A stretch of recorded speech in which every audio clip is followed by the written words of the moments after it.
这样看着跟魏婴也挺像的，就是瘦了些。会长好的，清衡夫妇带的再好，也没有父母在身边好啊。也是也是，魏无羡在屋子里走了一圈，就觉得闷，而且蓝雨也待不住，吵着要出去玩。出去玩可以，可是不能让爹地抱哦。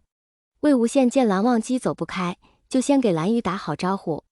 没事，我帮你抱。魏无羡回头，看到蓝曦臣温和的笑容。魏无羡很是奇怪，大哥明明是军中举足轻重的人物，经历了这场战争，给人的感觉依然温润如玉。大伯抱。蓝鱼笑嘻嘻地伸出双手。蓝曦臣抱着蓝鱼和魏无羡一起来到花园。小孩子没有来过蓝家老宅，新奇得很，很快就从蓝曦臣怀里跳下来去摘花、摘叶子。叔公会说的。魏无羡想要劝阻，没事，随他摘。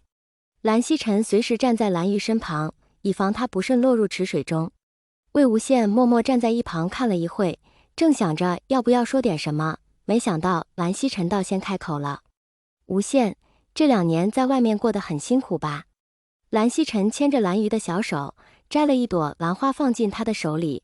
没有，大哥这边压力才更大吧？魏无羡真诚地说。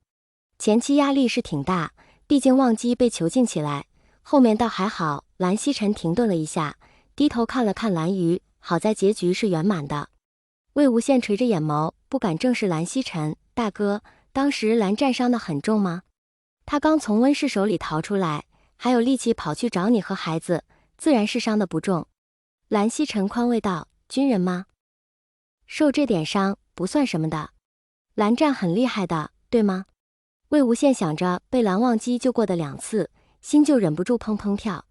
是啊，忘机在军校一直是模范学员，遵规守纪，训练也很刻苦。蓝曦臣抱起蓝鱼，准备去花园另一头看看。魏无羡慢慢悠悠跟在后面，总觉得哪里不对劲。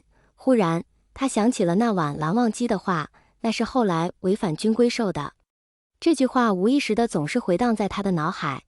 大哥，魏无羡赶紧追了上去。蓝湛受过军规处罚是吗？为什么？蓝曦臣皱着眉头，转过头看着魏无羡，神情有些疑惑。无羡，你不知道吗？魏无羡摇摇头。蓝曦臣思考了一下，才缓缓开口。当时你说要离婚。忘机战斗了几天才看到消息，就擅自从军队离开，想去魏家找你。可那时你已经出国了，本来正是反击温氏的关键时刻，叔父很生气，事后便狠狠责罚了他。魏无羡咬着嘴唇，2行泪水无声地从脸颊流下。罚得那么重？魏无羡的声音也在发颤。军人最重要的是纪律，忘机是自家人，更要以身作则。蓝曦臣叹了口气，无羡，这不怪你，我们也理解你的心情。正是因为不容易，所以才要更加珍惜彼此。魏无羡呆呆在原地站了一会，忽然转身朝会客厅跑去。爹地。蓝玉见魏无羡走了，赶着要去追。鱼儿，爹地和父亲有事要说，你陪大伯再玩一会好吗？蓝曦臣温和地说，又从怀里拿出一块软糖。爷爷奶奶说不能吃糖。蓝鱼摇着头，眼神却很渴望。是吗？蓝曦臣失笑，偶尔吃一颗无妨，就当这是和大伯的秘密好不好？蓝鱼接过糖果，开心地笑了。蓝湛，魏无羡急着跑到会客厅，看到正和长辈们说话的蓝忘机，脚步又踌躇了。魏婴。蓝忘机发现有异，站起身走到魏无羡面前，怎么了？蓝湛。魏无羡泪水在眼眶中打转，瘪着嘴一把抱住了蓝忘机。会客厅里的讲话声戛然而止，蓝家长辈们面面相觑，都不由自主把眼神移开。蓝启仁不轻不重咳嗽了2声，最终也没说什么。我们回房间说。蓝忘机扶着魏无羡，向长辈们示意，便离开了。蓝忘机的房间在宅子里靠后的位置，很是清静。魏无羡怀孕时在这里住过几天，舒服倒是舒服，就是饭菜不合他胃口。蓝湛，我再问你一次，背上的伤怎么来的？一进房间，魏无羡就哭着问。蓝忘机把人扶到床边坐着，才开口，听到你要离婚，想去找你。蓝湛。魏无羡呜咽着把蓝忘机抱紧，是我太任性了，对不起。蓝湛，没事的。魏婴。蓝忘机擦拭着魏无羡脸上的泪水，又低头吻了又吻，以后都不会分开了，我保证。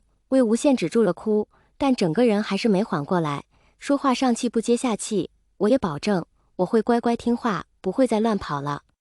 蓝忘机心疼地看着怀里香气四溢的 Omega， 捧着脸又吻上了那柔软的唇瓣。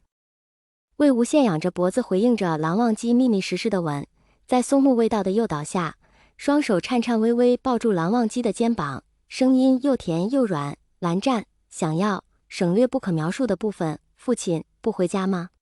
吃完晚饭，送走长辈们，魏无羡还是没有出现。蓝宇忍不住去找蓝忘机，爹地不舒服，我们明天再回。蓝忘机耐心地说。爹地没有吃饭，蓝宇担心地说。